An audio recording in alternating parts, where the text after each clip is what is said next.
Hello! Hyderabad traffic ఎక్కువనే ఉంటుంది. మెట్రోలో జనాలు చెప్పక్కర్లేదు. ఇంత అలిసిపోయొచ్చాక ఆన్‌లైన్ పార్సెల్ రాగానే ఓపెన్ చేయందే నిద్ర పట్టదు నాకసలు. 2 డేస్ నుంచి పప్పుచారు, చికెన్ ఫ్రై తినాలనిపిస్తుంది. మా అన్నయ్యకి చెప్పాను, పప్పుచారు తీసుకురా నేను ఎయిర్ ఫ్రైయర్‌లో చికెన్ పెట్టేస్తా అని చెప్పేసి. మీరు ఇంతకి పప్పుచారు అంటారా? సాంబార్ అంటారా?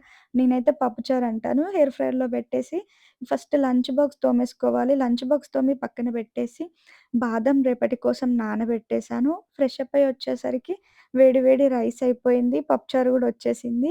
బౌల్‌లో సర్వ్ చేసేసి పప్పుచారుని మంచిగా వేడి వేడి అన్నం, పప్పుచారు, చికెన్ ఫ్రై నాకు కంఫర్ట్ ఫుడ్. మీ కంఫర్ట్ ఫుడ్ ఏంటి? మంచి మూవీ పెట్టుకొని చికెన్ ఫ్రై, పప్పుచారు ఏసుకొని తింటే అబ్బా! ఎంత కంఫర్ట్ ఫుడ్ అంటే ఇది. సో, మూవీ పెట్టేసుకున్నాను. 'లీడర్' మూవీ ఎందుకో చూడాలనిపించింది. చూసేసి లియోని బయటికి తీసుకెళ్ళాను వాక్‌కి.